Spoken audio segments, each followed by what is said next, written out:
Okay, welcome everybody. It's the Montana World Affairs Council on the radio. It's been a little while. We've missed you, Bob. How you doing, Well, sir? good to be back. Good to see you guys. And good morning, Missoula. Yeah, and we have a very special guest waiting for us on the phone. Yep. Amr Alzim is calling. Actually, he's calling from, I believe it's Ohio, where he is a professor at the university. And Peter, give me the university. Is it? I believe it's Shawnee State Shawnee University. State University. Right. So, Amr, welcome back to Missoula again, because you have been here before, in fact, in studio. How are you, sir? I'm very well. Thank you very much. It's great, and I really enjoyed my stay with you last time. And I was saying that I've been to many, many places, and Missoula is one of those places that really left a mark on me, and I felt so welcome there, even though it's kind of so far and isolated and everything, but it felt like it was home. Well, when you say left a mark on you, I hope you didn't receive any wounds. I know you're quite adventurous. No, it left a mark inside me, in my heart. Well, and we spoke about this yesterday, and I think before we get into our discussion, it's something that people in Missoula need to, I think, embrace and thank themselves for, because we really do leave an indelible mark on our guests that come here. And Amr has traveled all over the world just recently in his comments yesterday, where that this is a place that's very special to him. So I say thank you to Missoula. Well, now, allow me, if you don't mind me embarrassing you a little bit, Amr, I'm going to read a little bit of your bio here so folks can become more familiar with you. Amr Al-Azum was educated in the UK, reading Archaeology of Western Asiatics at University College London, graduated with a doctoral degree in 1991, the Director of Scientific and Conservation Laboratories at the General Department of Antiquities and Museums, and taught at the University of Damascus until 2006. From 06 to 09, he became a visiting professor at Brigham Young University, currently an associate professor of Middle East History and Anthropology at Shawnee State University in Ohio. He's a founder and board member of the Day After Project, currently coordinates the Heritage Protection Initiative for Cultural Heritage Protection at the TDA. He's also a member of the ASOR Cultural Heritage Initiatives team. So with that, okay, now we know a little bit more about you. So Amr, let's start with, let's give the audience a little understanding of what you have been doing, and really to the point, the importance of your work in trying to protect antiquities that have been destroyed in places like Iraq and Syria for different reasons that you'll elaborate. So if you would give us a little bit of an overview, and especially contrast your last visit and what was happening and some of the changes that have taken place since then. Right. You ask a tall order in the time we have, but I'll try to be as brief as possible. Back in 2012, when this conflict really changed in its nature, and I'm talking about Syria here, from one which started out as civil activism, protests going out in the street against the regime, and then to be met with this incredible violence. Eventually, it just turned into a confrontation between regime and a military confrontation between regime and opposition. And once that started to happen, the war spread very, very rapidly across the country, covering a very wide area. And in its wake, then not only civilians became sort of the major casualties of war, but also the country's cultural heritage. And we felt, I and many others like me, sort of felt that we had to step in and start to do something about saving this cultural heritage and documenting the damage that was being done to it because of the war.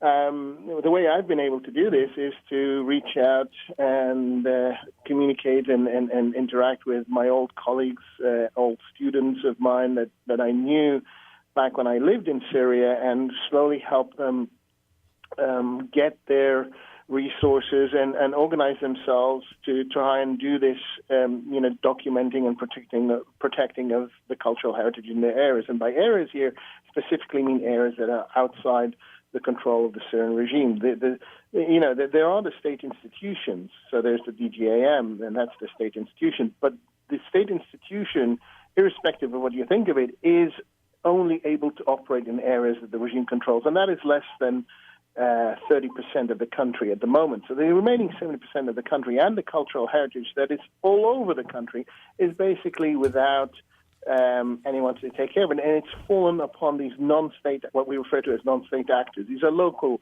archaeologists, local museum curators, local activists, local just people who live in their towns and villages who really do care and care passionately about this cultural heritage. And what I've done, and through the TDA, that's the Day After organization that I helped found, and we have a heritage protection initiative in that, and we basically try to provide training, we provide resources, funding, expertise to these people inside to help them do what they're doing. And really, they are the heroes of our story here. And I keep saying that, and I don't think I can say that enough. Now, Amr, those individuals on the ground who do this work, and that's what I've been doing. Amr, this is Peter, and I just want to jump in with a quick question. First of all, I want to let you know, too, about every 10 minutes we have to take a commercial break. So, yes, of course. My question is, Are these antiquities being destroyed simply as a matter of collateral damage from civil war, or are many of these antiquities being deliberately destroyed by groups who, for one reason or another, don't want them to exist?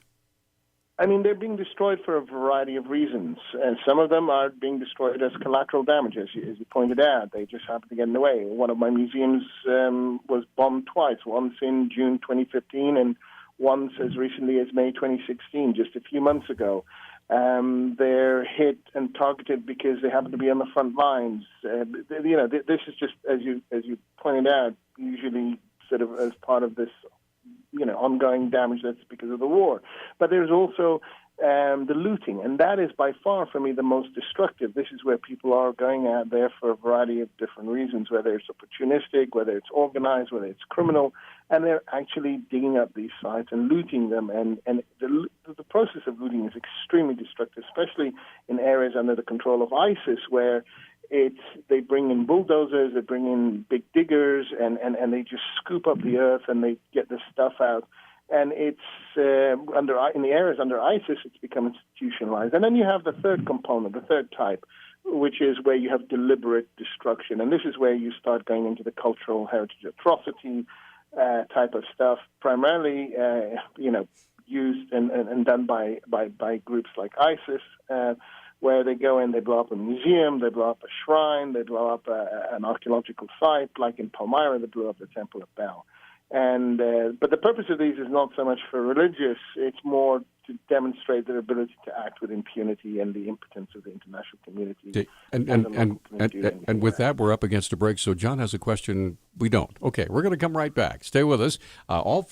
Three of our lines are open right now. If you'd like to visit with Amr Al-Azoum, visiting with us from Ohio, we'll be right back. And if you've got questions or comments, we'd love to have you join in this conversation with the Montana World Affairs Council on the radio right after this.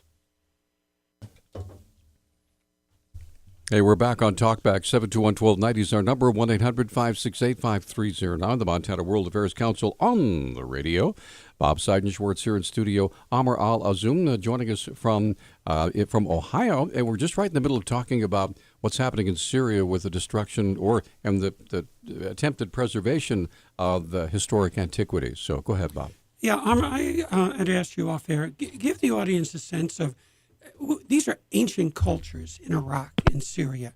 So these antiquities, I believe, must have great meaning to the populace. Give us some insight through the eyes of the people living there, what it means to have, and then to see these antiquities destroyed in terms of their cultural and social life. Certainly. And look, I think it's very important to appreciate first and foremost that every Syrian and probably... Oh my goodness, that was interesting. I don't know what that was. Yeah, that was the cry of 1,000 cultural losses. I think. Yes, I'm not sure where that I think that was Assad anyway. who is plugging into this conversation. Right. So. Must be yes, it. Yeah. I think he's trying to think So Now, I was going to say that every Syrian and probably every Iraqi too lives either on top of an archaeological site, right next door to an archaeological site, or a stone's throw from an archaeological site. So the people of the region are very aware of their cultural heritage. They're connected to it. When I think of Syria, I can tell you that irrespective of which side of the divide you are on, and this is a country that is ruptured upon across every possible cleavage, sectarian, social, economic, ethnic, etc. And yet every one of those groups, whichever way you've broken up, knows who Queen Zenobia is, the queen in Palmyra, out in the desert. Everybody knows what Ras Shamra Ugarit is and the importance of that site in producing the world's first alphabet. Everybody knows what Ebla means and what the kingdom of Ebla means. And then you can go through history and you can talk about the Umayyads, you can talk about the Mamluks, you can talk about everybody knows their history, and it's a shared common history that connects them. And that's why saving it is so important as well, because it is part of their identity. And so if we're going to try and have a future for Syria, we need to be able to save this last remaining connection between these different groups that otherwise are, essentially at war. I can tell you, just sort of to round this up, I can tell you that the Syrians I know on all sides, all are trying. They're trying to save their cultural heritage. So whether you're on the government side, whether you're on the opposition side, there are people there trying to save this cultural heritage, which tells you that it is a shared common interest, despite the gulf. Amr, you're bringing up a very interesting point.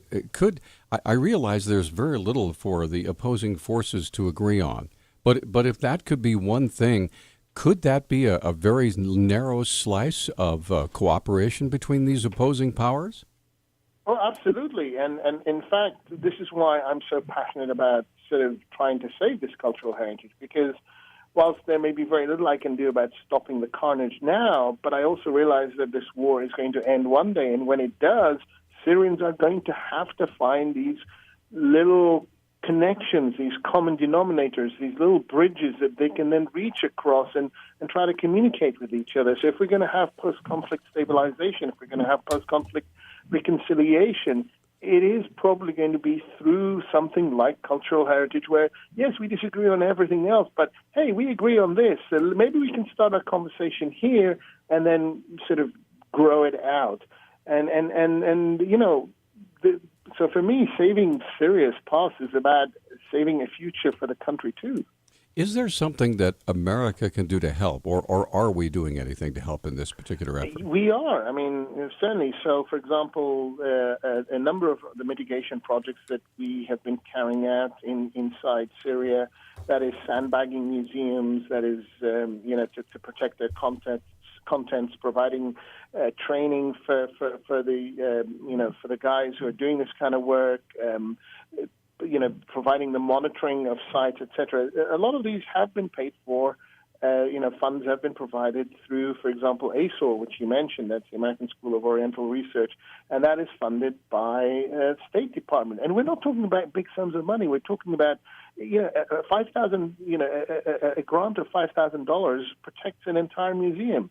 I think we've just finished sandbagging and covering up a small local museum in a very, very important archaeological site in northern Syria called Apamea, which is, in fact, the museum was hit by a naval mine. Don't ask me why they're using naval mines to drop on a civilian town that happens to have a museum. That was the regime, by the way.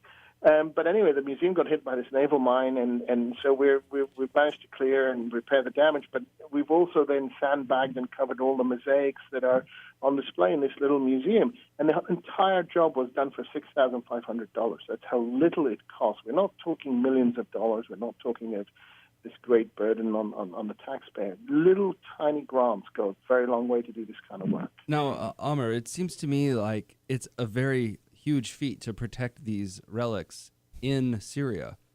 Why not try to take them out of Syria until the war is over? Well, in some cases you can't. It's physically impossible. I mean, you can take out maybe smaller objects, yes, in theory. But a lot of this stuff is just too big and too heavy, and how do you get it across? And even if you were able to take it out, there are huge complexities in terms of how the international laws work. If I were to right now take an object, let's say I'm in Syria right now, and I find an object and I really want to save it, and I take it across the border into Turkey. Technically, I've broken Syrian law, Turkish law, and international law. Wow. Even though I'm just trying to save something. So there are great... And then after you get it, let's say, the Swiss at one point were proposing, say, what they called safe havens for objects, especially from the conflict in Afghanistan. And you have enormous problems out of that, because then how do you decide when it's safe to return them? Who gets to determine when it's safe to return them? What if the new government that emerges in a particular country, okay, the country is stable, the country is no longer in conflict, but we don't like the new government for any reason? What do we do then? Do we give it back to them? Do we not give it back to them?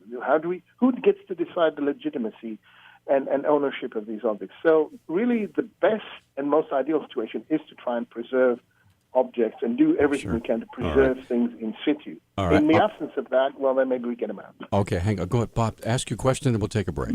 Armin, we understand that there's legalities, but are there private collectors who are quietly assisting preservation of these antiquities that at some point in the future may also quietly return these antiquities? Or what do you see from the standpoint of what's happening on the private collector side? Are they simply taking the objects, adding them to the collection, and they're done with it? Yeah, we're going to talk about that when we come back. 721-1290 is our number. This is fascinating, and we'll be right back. We're back on Talkback, the Montana World Affairs Council on the radio. Now, John, you had an interesting conversation or a question for Amr. Go ahead. Yeah, talking about antiquities. Yeah, okay. So one of the things people debate about is where the first alphabet sprung from. A lot of people grew up, like in my generation at least, learning that it was the Phoenician alphabet. And then there's a debate on whether or not it might be this Ugaritic alphabet. It's my understanding, and I'll let the expert here, the Antiquities expert, express to me the truth, but my understanding is that they both had cuneiform alphabets. Cuneiform is like where you use the side of a stylus to press into the clay. You make the little lines, right? They kind of look like long triangles usually. That they both had them, but they were very different systems. And anyway, I don't know if they know which one came first. What do you think? Arm, I got to ask you, too, for the education of the audience here, identify the current countries that the Phoenicians or Sumerians or various people that we're describing, so they have a geographic identification. Right. And then we can argue who's number one. And we've got about 2.5 minutes. Go. So when we talk of Phoenicia, we're talking about the coastal region of the Eastern Mediterranean, which is today modern-day Lebanon and modern-day coastal Syria, which basically the Syrian coast is further to the north, and then it extends further south into Lebanon. And then if you keep going south, you end up in Israel, basically. That's the entire coast. So the entire Eastern Mediterranean coast is made up of the small slice of Turkey, Antakya, and then it's Syria, and then it's Lebanon, and then it's finally Israel. And then you swing around and it becomes Egypt, and that's the southern coast. So that's a little quick geographic setting. Now, when we talk about sort of the earliest alphabet, and we talk about Phoenicians, Phoenicians basically are the culture that emerged out of the Late Bronze Age period. So you have the collapse of the Late Bronze Age. It's often attributed to the Sea Peoples. This conflagration occurs around 1200 BC. And then as we go into the Iron Age, from around sort of 1900 BC down, this is when the Phoenicians appear, and they're sort of, if you want, they're what comes out of the ashes of the earlier Canaanite Late Bronze Age culture. Now, when we talk about the Ugarit and Ras Shamra, we're talking about the same region, the same area, that coastal area. This was a city on the coast, which is today in Syria, near Latakia, the city of Latakia. And this was in the Late Bronze Age, so this is a Canaanite city, and they invented the first cuneiform alphabet. So they were using cuneiform sort of wedges, as you quite rightly described, and they developed a standardized alphabetic form of that. So did the Phoenicians take that system and use their alphabet with it? Because they're part of the same culture. So when the Bronze Age ends with the Sea People invasion and so forth, then in after 1000 BC in the Iron Age, you have the emergence of the Phoenician states along that same coastal strip, and they convert that cuneiform into the alphabetic script. Now, just to tie this this all together, have we lost any of this because of the war? Well, in terms of losses, I mean, the region has been at war for decades. If you remember, from 1975 to 1989, Lebanon itself went through a very traumatic civil war. And so these Phoenician sites, many of them were either damaged or looted, and Lebanon itself went through this terrible sort of cycle of violence.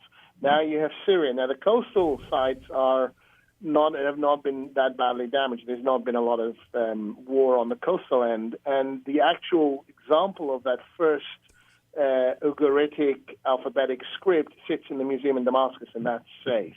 So if we're thinking just of the alphabet itself, no, it's still safe. But there's a huge amount that's already been damaged or lost in the rest of the country. And with that, Amr, we're up against a break. I'm so sorry. It's a hard break. I got to take it, and we're going to come right back. We have another hour to spend. We haven't even gotten scratched the surface yet, if you will.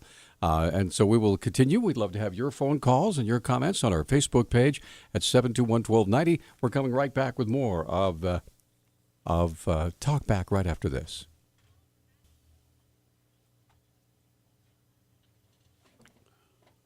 Okay, we are back on Talk Back this morning. So go ahead, Bob. Amr, there's the law, but then there's also history has taught us many other ways to protect or get assets out of a particular country. I had asked a question about private collectors and their involvement in this process. So could you give us some insight? Are they involved in taking and holding these antiquities with the intent that later they shall be returned? So are they acting in the sense of a protectorate? Yeah. No. I think it's very important to establish one thing here. Private collectors acquire, items to add to their collections. Now, how they like to justify this, does it make them feel better to think that they're doing a public or national service? That's up to them. But the reality is that they're not doing it for the rest of it. They're doing it for themselves because they get pride, they get pleasure in doing that. If they if this was really altruistic and it was about other people, then you would be donating it to museums. You'd be trying to sort of save it in its place. You'd be doing something else.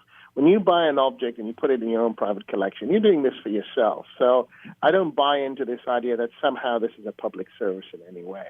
And, I'm not attacking private collectors in the sense, they're free. It's a legal thing as long as they're buying these objects in a legal way through, in a correct manner, and then that's fine. But when it comes to antiquities from conflict zones, areas like Syria, areas like Iraq, areas like before, in Cambodia or Afghanistan and so on and so forth, then you really are running the risk, and you're very likely buying material that's been looted. There's, that's the way it is. And so anything you buy from that part of the world, you are most likely also contributing to the conflict. You're also most likely ensuring that the money that you are paying or part of it is going to end up in the pocket of some nasty terrorist who is going to continue doing what they do. Buying conflict antiquities, as we like to call them now, is essentially funding terrorism, and I think there's no gray area here. Now, Amir, I want to kind of contrast that with something you said on our show last time you were here. If I remember right, you told us that when it comes to ISIS, they're selling the antiquities that they can to make money. The ones that they can't sell are the ones they're blowing up for propaganda purposes. Right. So that sounds like a catch-22. So if everyone decides to stop buying them, boom, they're gone. If everyone buys them, boom, there's more looting. It seems like a tough situation to crack. Well, not really, because remember, for them, for starters, they don't destroy everything. To them, cultural heritage is a resource, okay? They're going to sell what they can sell for profit, and when they need to do a propaganda staged act, they will pick something, an item, an object, a place, a location, and they will destroy it. If they choose right now in the areas they control, if they decide to destroy a monument or a site, and this is usually what they blow up, they destroy big monuments and sites, then, and they do this for impact and propaganda, they're going to do it anyway. And most of the objects that are being sold are being looted out of the ground. If there's no demand for it, then they won't go out and loot. Now, they might still destroy objects in a museum, but they're probably going to do that anyway. If that's the plan, if they have already decided to commit that atrocity, they'll commit it. So if we want to stop them from committing atrocities in these locations, then we need to essentially, get them out, defeat them, prevent them from having access to these sites, and that's another matter completely. But in terms of the looting, that's them going out to a site that's not been touched, that's not been uncovered, that's not been excavated, and then digging in there and then getting stuff out to sell. That's the stuff that we're talking about, and that's what we need to stop as well. Now, I have no doubts about your altruistic motives. You've been on Talkback, which means you're a stand-up gentleman. But my question for you, though, is how you deal. I mean, you've got to deal with some interesting people in this line of work. I have to imagine that people have come to you trying to sell you ancient and rare artifacts. How do you handle that situation? Does somebody have a funny hat and a bullwhip? I'm just curious. Look, I'll answer that question in a second, but just to tell you an anecdotal funny story. When the first Indiana Jones movie came out, I think it was in 1980, and I just started my first class of, at university, studying archaeology. And I remember our teacher was very, very, she was this very militant, strong-willed woman who had a very sort of, academic view of archaeology, and she saw the Indiana Jones movie as the ultimate affront to her discipline. And so she took the entire class to the cinema to see this movie in order to basically tell us that this is exactly what archaeology is not about, and this is exactly what we should be doing, and this is terrible. And it was part of, the education process that she... And I came out of that movie thinking, yes, this movie is exactly what... Let's go find the Ark. Let's find the Ark. Let me, where's my bullwhip? Where's my hat? And for years, I have, had that kind of floppy felt hat, which I wore. I wore it in Mongolia. I wore it on archaeological sites in the Middle East. Did you use for staples? 1 minute that we did not, not have the affectations. I didn't have the bullwhip. I got to admit. But did you use staples to apply the hat to your head? Like Jones does in the movie? No, okay. Yeah, no, I didn't. But I still have the hat. I still have it in my drawer. It's a very old hat, but it's well beaten. It's well weathered and well beaten, but it's there. Okay, and with that, we're going to take a quick break, and I'll go round up some horses and get some ne'er-do-wells, and we'll have a little battle. And we're going to come right back. Maybe we can get the Nazis involved. We won't melt during the commercial break. We're going to come right back. 721-1290 is our number. We'll be right back.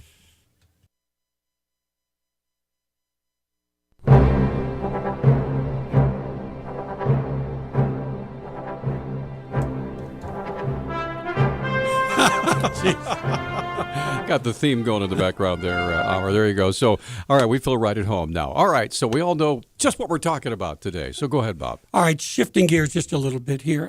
We're talking about the loss of cultural antiquities, but there's also been a massive loss in Syria and countries like Iraq of human capital also that have fled the country. Could you give us a little bit of current framework of what was the population in Syria prior to the civil war? Where are we currently? And literally, millions of people are living in other countries right now. So if you would, Amr. Right. Look, the population of Syria prior to the beginning of the conflict was around 23 million, okay? And I just want to put this in context just so that your listeners get a frame of what's going on. Imagine this. This conflict has now resulted in the displacement of over 50% of Syria's population, both internally and externally. This is considered to be unprecedented. Since the end of the Second World War, the single largest human displacement on record, as documented by the United Nations, was when Pakistan and Bangladesh split from India back in 1948. Then it is estimated that some 10 million or 12 million people were on the move. But remember, this was out of a combined total population of nearly 400 million people. So that's less than, 1 and 2, maybe 2.5%, 3% of the entire total population. In Syria, it's unprecedented. We've not had since then a situation where over 50% of a country's population has been totally displaced. We didn't see this in Congo. We didn't see this in Rwanda. We didn't see this in Bosnia. We haven't seen this in any of the major recent conflicts. This is the first time we've had this. And Ban Ki-moon, the head of the United Nations, has gone on record as saying that. So just so you get a sense of the scale of this catastrophe. And when you have all these millions of people sort of moving, you have some, almost 7 or 8 million people outside the country. Turkey has now itself alone, just Turkey alone has 2.9 million refugees living there. Over nearly 30% of the population of Lebanon is comprised of Syrian refugees. Nearly a quarter of the population of Jordan, this is sort of in the south of Syria, is now Syrian refugees. Compare that to the United States, where if you consider the entire African American population of the United States is less than 13%. The entire population of Hispanics in the United States is just over 13%. So you're talking about the combined Hispanic and African American population, and you're not even there if you think of the number of refugees in a country like Lebanon. Right. So it's had a huge impact on these neighboring countries. And where do you think these people are going to go? They're forced out of their homes. They're forced out of their countries by the fighting. And eventually they'll start to lose hope as resources dry up, as the international community and the United Nations' ability to feed and clothe and look after these people diminishes, as their sense of survival. And, many of these countries that are hosting them don't like having them there, not because they've done anything wrong, but just because they're a burden. It's one thing to have, a few hundred families living amongst you. It's another thing when you have, a third of your country suddenly taken over by this alien population, literally in a very, very short period of time. And they don't want to be there, do they? They would rather be home, right? They would much rather be in their own homes. Many of these people were prosperous. They had businesses, they had jobs, they had work, they had property, and these are not sort of impoverished people looking for a better life somewhere else. These are not willing migrant migrants that are leaving their homes because they can't find a job or they didn't have a life. These are people forced out of their homes because of war, and their homes they were doing very well, and now suddenly they find themselves thrown out of these places. And after a while, they give up hope and they start to march. And so, initially in 2011, 2012, there wasn't a big problem. Most of these were waiting for the war to end in Syria, in Jordan, in Lebanon, and in Turkey. But by end of 2013 and 2014, they were getting less and less aid. They had no chance of getting any work or improving or stabilizing their situation. So they started looking further beyond. And they're not going to go down to the South Pole. They're not going to head down to Antarctica. They're going to head towards Europe. And it was very, very stupid of Europe. And we warned the Europeans about this. If you don't intervene and you don't prevent this massive outflow of refugees into these neighboring countries, sooner rather than later, these refugees are going to move again. And when they move, they're going to come towards you. And that's going to be a major disruption for you. And that's exactly what happened in 2014 and 2015. It was so predictable, it was almost painful. I obviously the human tragedy is shocking. I just want to step real quick because I didn't get you, or because of the break, we didn't get you to finish your answer, which was, how do you deal with someone that's trying to sell you an item that is of cultural and historical relevance and import? I mean, do you? Well, obviously you don't buy it. I mean, the real thing here is that when somebody does show me something like that, it's for me to get a documentation of it. So I want to get as many photographs of it. And I've actually met with dealers who are selling stuff in Turkey and elsewhere. And so we look at the stuff, we document it, sometimes in a clandestine way, sometimes very openly. And then we try and get as much information in the hope that one day it will show up on the international market, and then we try and retrieve it. But certainly, I would never engage in anything illegal, like trying to buy it or acquire it or anything like that. Clandestine documentation. But all we can do is get that information. You're sounding a little bit more like James Bond now than Indiana Jones. You got like secret cameras and stuff? We've been known to use these. I don't really get involved in that side of stuff, because of the issues of law and jurisdiction. It's not very polite to play cops and robbers on somebody else's turf, and people take a very dim view of it. Governments and police forces and law enforcement takes a very dim view of this. So you have to be very careful how you do that. But if you remember, National Geographic had back in the spring, they had a documentary on looted antiquities.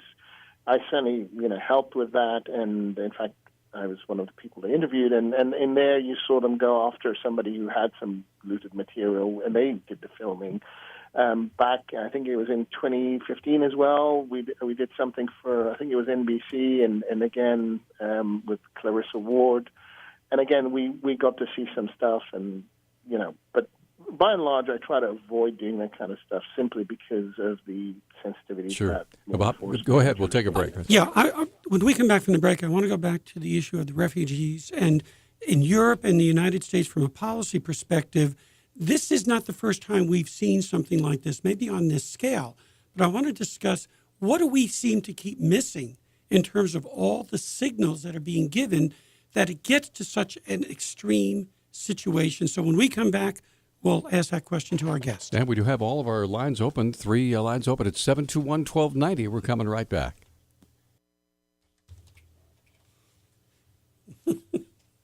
This is Talk Back, rolling right along here. 721-1290 is our number. It's the Montana World Affairs Council on the radio. Bob Seidenschwartz, John King. I'm Peter Christian. Joining us from Ohio is Amr Al-Azum, and we continue. Go ahead, Bob. We see the consequences of where this region is currently at. I want to go back and ask Amr, there were points in time where, I'm not saying this would have totally mitigated the conflict, but it appears that there were definitely moments where action was at least promoted, the red line, no-fly zones were proposed. We did not follow through. And the Europeans in the U.S., I keep looking at this and asking myself, what is it that we fail to learn over and over again, that by not doing something, and we understand action and inaction has both consequences, that it lends itself, it seems like, to much greater consequences. So, Amr, set the stage a little bit for us in terms of what I've posed here, in terms of my, summation. Sure. But, I mean, much of what the policy with regards to Syria and the Middle East has been shaped by the events of the previous administration, and that's the previous Bush administration, and the whole Iraq debacle. So, we go into an Obama administration that has a huge a huge aversion to any kind of intervention, and a U.S. population. Most people were fed up and tired of this kind of thing, and I totally understand this. But just because the pendulum swung to one extreme, under one administration, we can't allow it to also swing to another extreme under another administration. There has to be some midline where we kind of have a balance between, okay, we don't want action that is unconsidered and where we don't understand the consequences, no more than we want total inaction that basically also has very serious consequences. And sometimes the consequences of inaction are actually worse than the consequences of action. That's the first point. The second point is, when the President of the United States lays down a red line and then essentially literally sort of talks his way out of his own red line, it sends a very clear signal and message to the perpetrators of atrocities, and that in this case I'm talking here about the use of chemical weapons by the Syrian regime against its own civilian population, the consistent indiscriminate bombardment by the regime, and now by the Russians as well, unfortunately, of the civilian population. And we're talking about the use of napalm, phosphor, chlorine. I have people, some of my own guys who are who work inside Syria, who work on the ground. These are friends, these are colleagues of mine who've been gassed with chlorine and had to be evacuated with half their lungs burnt out. So we're not talking about hypotheticals here. We're talking about real people, real tangible issues here. These are red lines, and when you don't enforce real red lines and you sort of find ways around them, then it becomes a license for the other side to basically do what they want. But at the end of the day, we have got precedents. Look, go back to Iraq, 1991, after the invasion of Kuwait and the forcing of Saddam to leave Kuwait. Okay, it became very clear that Saddam was now going to turn around and try and crush his enemies in the country. And I was talking to a Kurdish lady a few months ago, who was a young sort of early 20s when this happened, and she said that she and many other Kurdish families, hundreds of thousands, were getting ready to move out of Kurdistan because they remembered how Saddam last attacked them, and that was when he gassed them back in the late 80s with chemical weapons. So they were getting ready to leave. They were getting ready to get out. And they started actually moving. There was this mass migration of Kurdish people moving towards the Turkish border. At the very last minute, the United States then enforced their no-fly zone and prevented Saddam Hussein's airplanes from flying over northern Iraq. And she said that was for us a very important moment because we turned around and stayed. And as a result of that, A, Europe did not suffer this catastrophic wave of migration, and B, we stayed and we were able to help stabilize our country and rebuild it and eventually sort of become what we are today. Okay, so this is just a case example. The same in Bosnia. You talk to the Bosnians, and they will tell you very clearly that the no-fly zone and the prevention of Milosevic's air force from coming in and bombarding them prevented their cities from being strangled, prevented supplies from coming, prevented the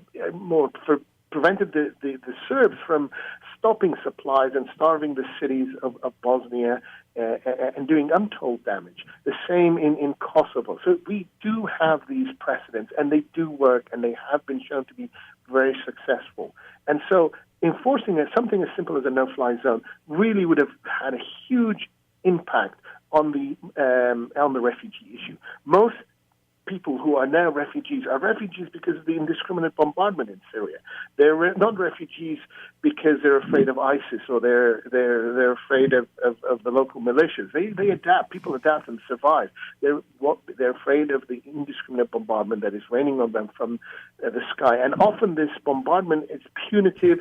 It is directed against the civilian population in areas that are miles and miles away from the front lines. The city of Idlib, which was been persistently and consistently bombarded the last few days and weeks and months, is like 30 miles at least away from the nearest front line. Why are you bombing a civilian population living in a city 30, 40 miles away from the nearest front line? Yeah. Or a museum, for that matter, with a naval mine. Or a museum. They're not targeting, exactly. They're not targeting the museums in Idlib and in Mara and in Palmyra. They're indiscriminately bombing those cities, and where it lands, it lands. And so it happens to hit a museum, it hits a museum. We have to go to a break. When we come back, I want you to answer a question that's one that every presidential candidate has been asked. It's one that most state legislative candidates have been asked, and almost every governor has been asked. And it has to do with vetting of refugees from Syria. This is something our State Department, our FBI has chatted about a little bit. I just want to get your take. Is it something that we can know? Would we be able to know if ISIS had infiltrated the refugee community in order to come over to the United States or to France or to Europe? I just want to get your take on that debate. Okay, When we come back. We'll be right back. 721-1290 is our number. We'd love to have you be a part of the conversation. This is fascinating, and we'd love to have you. 721-1290, be right back. This is Talk Back. Montana World Affairs Council on the radio. John King, Bob Seidenschwartz. I'm Peter Christian. Joining us is Amr Al-Azoum, and we're talking about antiquities. And we just asked a question real quickly, so go ahead. Yeah, I wanted to get Amr's take on the whole debate in the United States. Well, I'm sure it's something that is being debated in other countries as well, about refugees and whether or not refugees from Syria can be properly vetted enough to know that someone isn't an ISIS infiltrator. Look, I mean, this is a very good question and a very pertinent one for both us here in the United States and elsewhere in the world that have to deal with these refugees. And what I do know is that the vetting that is done to refugees coming from Syria as well as other parts of the world is actually quite rigorous. Now, is it 101% safe? I don't think anybody can give you these kinds of guarantees, but it is. But the likelihood that these refugees, are very well vetted. Yes, we know they are.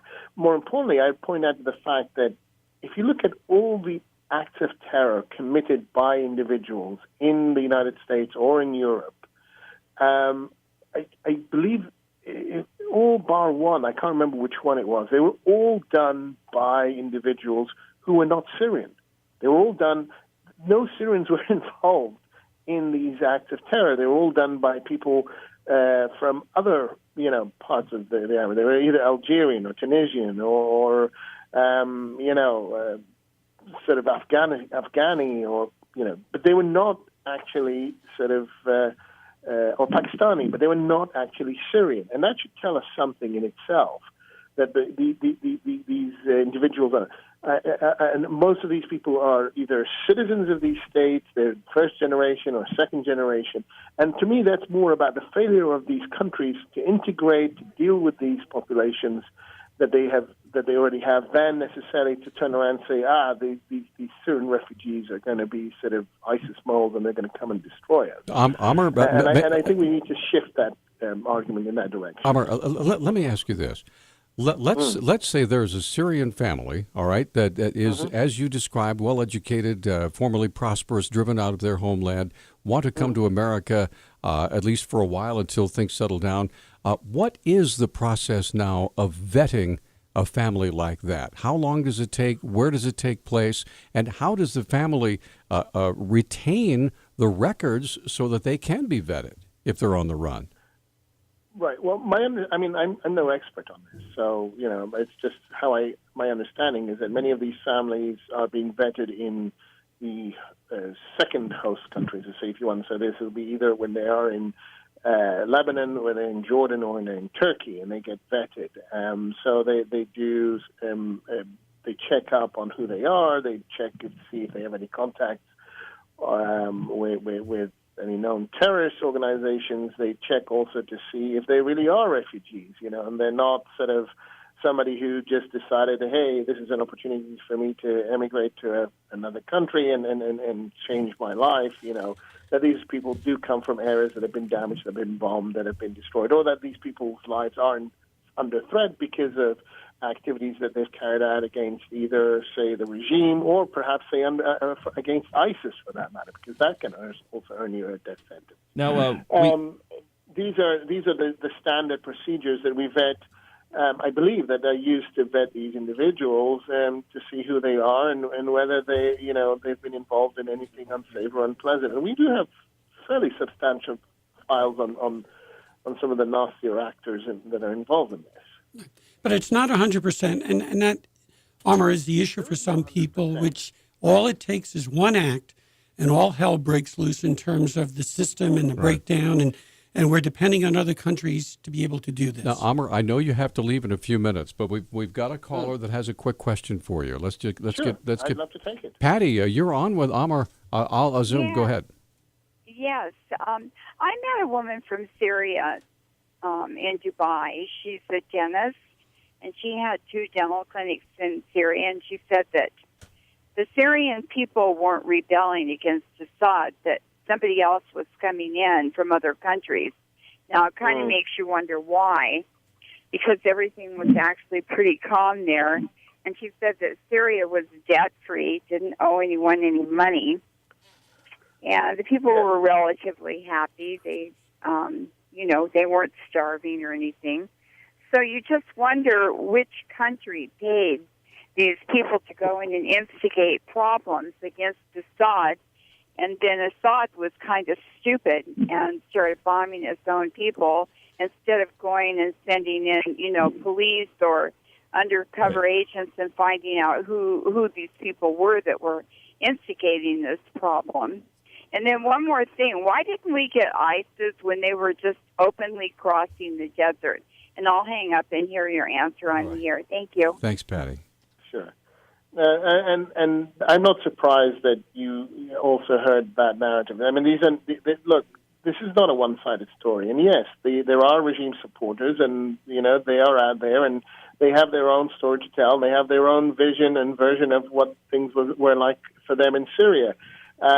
Personally, I came from a very prosperous family, and when I lived in Syria, we had a really nice big house, and we had chauffeurs, and I could afford a cook and a maid to clean the house, and so on and so forth. But that is not just because I could afford these things. That does not mean everything was okay. That does not mean that everything in Syria was fine. Because also you do have a very authoritarian regime that restricted all your most basic human rights, the right to free speech, the right to sort of express yourself, the right to the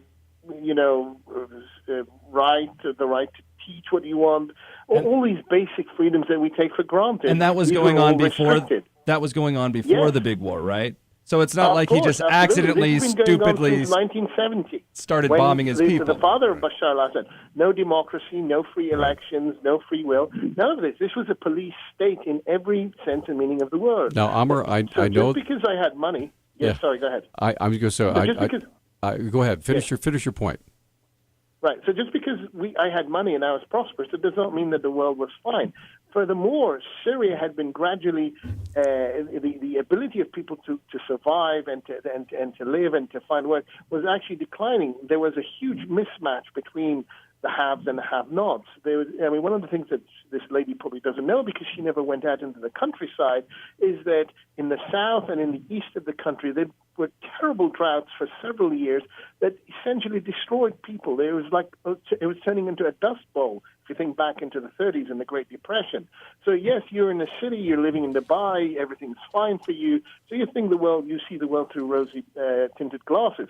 And the rebellions, the uprisings that started and the protests started in those areas. It started in the south in Daraa, where they've had this drought for many, many years. It started in the east in Deir ez-Zor, where they had this, it didn't necessarily just start in the big cities in the center where people were more prosperous. Now, and Amir, it gradually spread out. Amir, Yes. I'm afraid. Thank you so much for being with us, but I'm afraid there might be an uprising in your class if you don't make it to teach on time. Indeed. We want to be faithful to your schedule, Amr. And Well, say thank you very much, and I appreciate you guys hosting me. It's a great pleasure for me, and I hope we can do this again. I look forward to it. you're a veritable ark of information. Thank you so much. Only on Syria. Only on Syria. Thank you, sir. You take care. All right. Take care, Amr. Bye-bye. Okay, we're going to take a break and come right back. And I had to just throw that in there. We'll be right back. 721-1290 is the number. All four lines open. Coming into open phones now that we had to say goodbye to Amr Al-Azum. But go ahead, John. Yeah, well, by the way, we did ask Amr if he had ever had to run away from a rolling rock before, and he mentioned that he had been chased by a wild donkey, but no rolling rock. Great guy. Anyway, I wanted to play a clip for you guys. I think you'll be shocked by this. It's really interesting, even though it's a really boring Senate committee, basically talking with Hillary Clinton's technology team, the team that was hired to install her private server and manage it. That wiped it clean. Now, all the guys do is plead the fifth. Right. But Jason Chaffetz, the one that's running the show here, he's asking questions based on their emails to each other, which the House and Senate have been able to get a hold of, and they have some big revelations in here. Here's what it sounds like. Okay, ready? Ladies and gentlemen, turn up your radio. You're going to love this. We have not. Mr. Gambetta, do you intend to make an opening statement? On advice of counsel, I respectfully decline to answer and assert my Fifth Amendment privilege. Mr. Thornton, do you intend to make an opening statement? On the advice of counsel, I respectfully decline to answer and assert my Fifth Amendment constitutional privilege. Mr. Cooper, do you intend to make an opening statement? I have no opening statement. Okay. Please, if you all can move the microphone a little tighter, a little closer, it's just hard to hear. Mr. Gambetta, we've sent a subpoena to you for your supposed, we had read that there was an immunity agreement.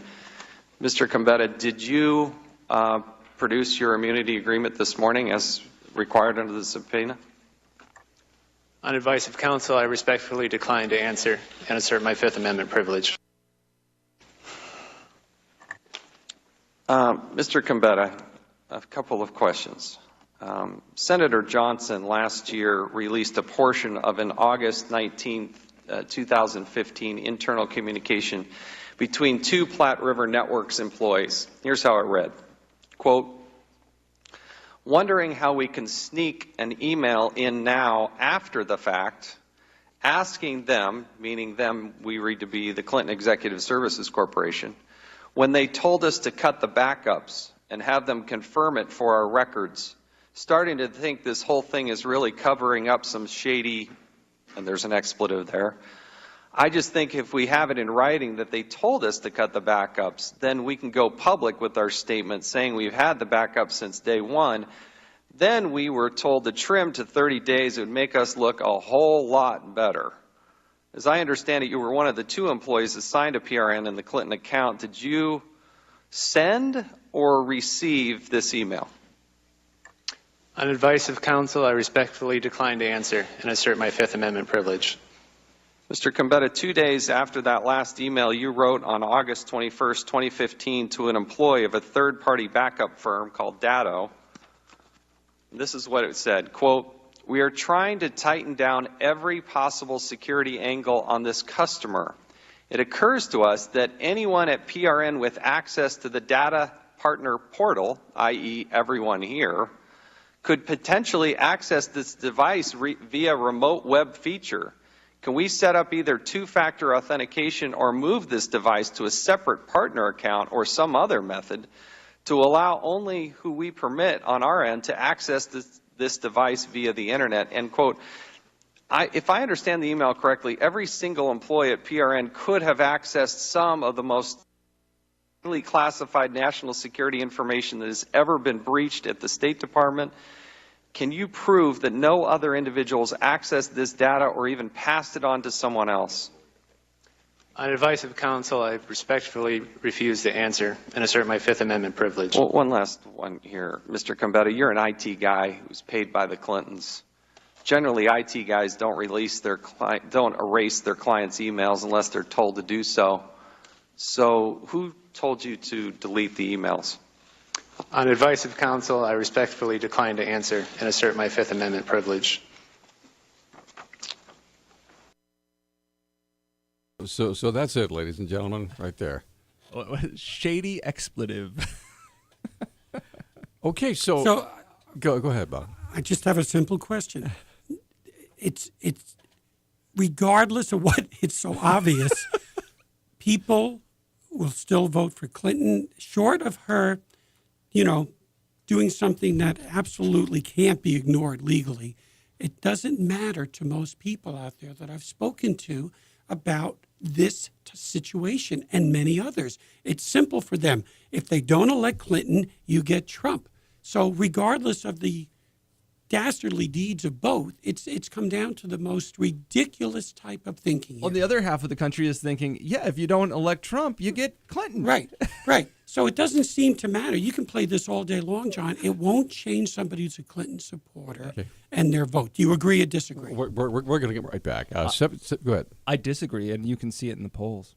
All right. We're coming right back. I'd like to know what you folks think. We still have about 8 minutes left in the program. We could start talking about this right now. It's just more and more stuff keeps being and it's not Assange. This is stuff out of the people who used to work for the Secretary of State Clinton. So we'll be right back.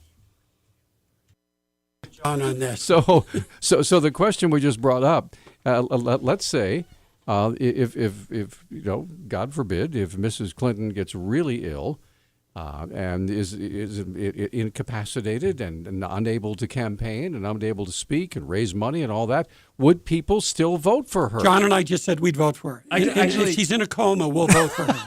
I didn't say I would. I said it would make me more likely. Okay. Well, gosh, fellas. All right, let's see. Gregan, you're on Talkback. Hi. Good morning, gentlemen.